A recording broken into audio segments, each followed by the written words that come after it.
Give us a sense, since this was the first congressional hearing specifically on ICOs, where these government employees stand on cryptocurrencies and ICOs in general. Are they open-minded and receptive towards it, or is there a measure of defensiveness here?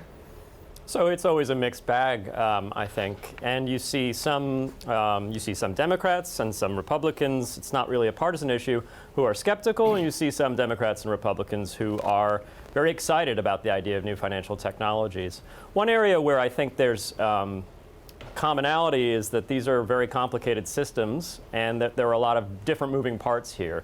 So just the mere division between a cryptocurrency on one hand and working systems like Bitcoin and Ethereum and ICOs, or very speculative offerings of new or future tokens, that line is somewhat unclear. As you said, this is the first hearing about ICOs. We've had hearings about cryptocurrencies before, so it's like let's just add some more complicated stuff into this mix and hope that everybody can learn about it and figure out good policy. Peter, right now as it stands, if a company wants to issue an ICO, can they do so in the 100% complete knowledge that they're on the right side of the law? Or is there still so much ambiguity that even if they got all the top flight law firms, they would still have to question whether they're doing it correctly?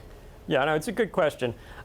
Here in the U.S., if you want to sell to American investors, I think you can be relatively assured that if you do basically normal securities filings, either register, have an IPO, or take advantage of Jobs Act safe harbor like Reg D or Reg A+, and do all the filings and compliance there, which may mean you only sell to accredited investors, or it may mean you only raise $50 million. If you follow those strictures, which are just, plain vanilla securities law, this is not crypto weirdness, I think you'll be pretty safe. Now, the larger question is, once you develop your token project that you raised money in the ICO to build, and you release those tokens and they travel on an open blockchain, like Bitcoin travels on an open blockchain or Ethereum travels on an open blockchain, is the token then still a security, or is it now something different? Is it a cryptocurrency or a commodity? We feel quite strongly that at that point, the token doesn't fit the test for a security, the Howey test, but that maybe is a looming ambiguity. But that doesn't stop you from doing the sale beforehand. The sale beforehand can be compliant. By the way, crypto weirdness, I love. Peter, I want to get your take on Google banning advertisements regarding Bitcoin or initial coin offerings. Bitcoin was falling today in response to that. How significant is this development, especially in light of congressional interest in regulating ICOs? I'm glad that Bitcoin was falling today because of that and not because of my testimony. If that's the narrative, that's the right narrative. I hope that's the right narrative.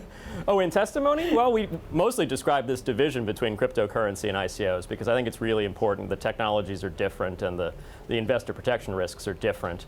As far as Google, look, Google gets, Alphabet, the parent company, gets, I think, about 85% of its revenue from ads. They have to be very careful with that revenue. It's their entire business. And I think if they feel prudent to remove certain ads from their platform because it hurts their ability to get people to buy ads on the same platform, that's their business. They run their platform. They're centralized, if you will. Decentralized Google might be a different story, and maybe that's coming down the road. Maybe there's an ICO for it. Peter, a lot of the discussion about ICOs has concerned this question of where they fit within the rubric of securities law. Right. However, there was recently a letter from a Treasury official that took another area of concern on them, and that had to do with the question of whether issuers of them risked running afoul of anti-money laundering laws. If you issue a token, it has value. The person who has the token can then send it to someone else with no third party knowing about it. And then you've theoretically been able to transfer value in a way that could make it easier to launder money. How big of a risk is this for issuers out there? I think it's a real risk, and it's important to be really clear about what the law here is, because there's some big policy questions that are kind of being left unanswered in this letter, and it's important to answer them. So here's the deal. In 2013, FinCEN, which is the regulator for anti-money laundering at the federal level, said exchanges for cryptocurrencies, things like Coinbase or Zappo, they're money services businesses, they transmit money for people, and that makes sense because an exchange takes people's bitcoins and gives them dollars, or it takes people's bitcoins and sends them to other people. They're an intermediary in between two persons, and that's why under our constitutional jurisprudence and under our regulations, it's okay to mandate that they have surveillance collecting information about those people, because those people willingly handed that information over to a third party. It's called the third party doctrine of the Constitution, the Fourth Amendment rather. Now, different story, I think, if I invent a new token, just, because I've got an idea or because I've got nothing better to do with my Peter time, coin. and I sell it to another person.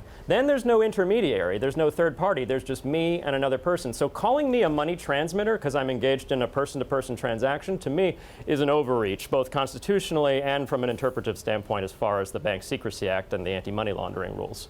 I want to go back to what Lisa mentioned about Google no longer allowing advertising of ICOs. Companies clearly taking action into their own hands. This is something we've seen not just when it comes to ICOs, but other matters as well.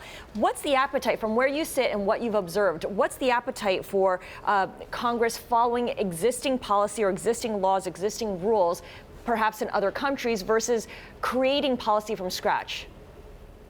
So creating policy from scratch is pretty hard in Washington, D.C., and it's easy to get wrong. So we made some new laws in response to the early internet back in the 90s that now look pretty worse for wear, and that's why you get privacy over your emails, but only if you don't open them and only if you don't open them for 30 days. It doesn't make sense. So it's dangerous to draft new law too soon because the technology keeps changing and then the laws look strange and out of date and have unintended consequences. But I'll also say that the securities laws in this country, the Howey test, are kind of remarkable. And this isn't just me geeking out as a lawyer. It's amazing that a test developed back in the 1940s, 1950s can be flexible enough to reach the investor protection concerns we'd have about tokens, even though it was originally about oranges. Because I think it's a good test. I think the SEC has done a good job implementing it. And I think where it falls short, where it no longer covers an activity, I think that's where the CFTC picks up the activity, because at that point it's not a security. At that point it's a different kind of asset, something like gold, something like a commodity.